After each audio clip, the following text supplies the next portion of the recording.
पिण्याचं पाणी उपलब्ध करून देण्यात येईल. त्याच्यानंतर लाईट कनेक्शन आपण अर्ज देण्यात येईल आणि इतरही कार्यालयाला नगरपालिकेला वगैरे आपण अर्ज देऊ शौचालयासाठी व्हायला पाहिजे आणि मनातलं ते शंका निघून जायला पाहिजे. पुन्हा डबल डबल ते मनात त्याला उठमळायला मोकळं व्हायला पाहिजे. गावाच्या पुढे धर्मदायाला दाखविलंय 1 किलो 712 ग्राम चांदी डुप्लिकेट आली म्हणून हे त्यांनी हिशोब दाखवला ते मान्य आहे. समजा त्याच्याबद्दल लोकांना गावातल्या सांगता का हे असं झालं आमचं संभ्रम तयार व्हायला ना मग खरं आहे का खोटं आहे कसं आम्ही जे आहे ते बघा ना समोर सांगत राहा.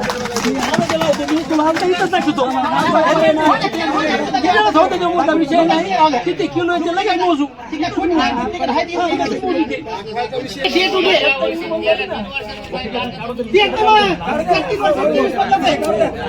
तेवीस मधलाच आहे आणि बघू द्या त्या रजिस्टरचं पाणी दाखवायला काय काय अंदर होतं ते मोजायला होतं गावाचे लोक सगळं कसे काय ट्रस्टवाली फक्त ट्रस्टने मोजायला नाही ते त्याच्यात गावकरी पण आहे त्याच्यामध्ये गाव करायच्या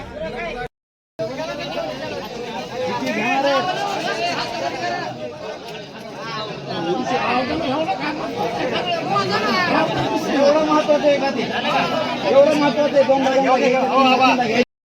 मासमध्ये जे काय पैसा येईल सगळेच लोक मोजून समितीवरचं सोनं येईल चांदी येईल काय येईल त्या अधिक मासमध्ये 16-17 झाल्यानंतर जे काय सोनं चांदी काय आलं होतं गावात आलं त्यावेळेस आम्ही सगळ्यांनी 8-10 लोक काय होतं प्रमुख सरपंच मिळून कल्पतरूवर जाऊन ती मोड तोड करून डोळे गंध लॉकेट हे वस्तू केल्या होत्या.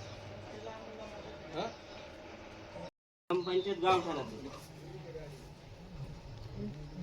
घेऊन नालीच्या आत कोणाचा संबंध नाही. गावठाण सगळी जागा येते याची सगळी ग्रामपंचायतनं ही जागा वाटप करून सगळी टोटल एखाद्याच्या घरासमोरची जरी असली तर त्याचा नालीच्या समोर रस्त्यावर काय अधिकार नाही.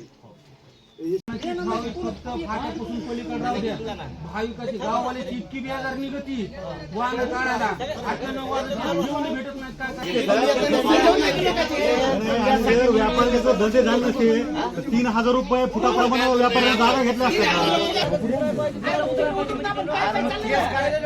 माझी प्रामाणिक मत असं आहे आपण पलीकडे जरी ठेवलं बरं का त्याच्यामध्ये पुन्हा काय आणि माझी पुन्हा मी तिथं 10 एकर पुन्हा उपलब्ध करू शकतो काय आणीबाणीचा काळ जर येत असेल तर सगळं नोट करून दे.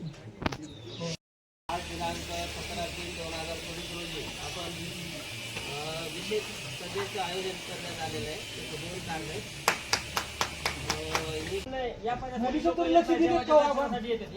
येत नाही गेल्या वर्षी बोललेले या पाण्यासाठी कोणी येत नाही देवाच्या दर्शनासाठी येते अरे या पाण्याची गरज नाही गावाला म्हणजे कोणालाच गरज नाही या पाण्याची. व्यापाऱ्याचं धंदे झाले नसते 3000 रुपये फुटाप्रमाणे व्यापाऱ्याने जागा घेतल्या माझी प्रामाणिक मत असं आहे आपण पलीकडे जरी ठेवलं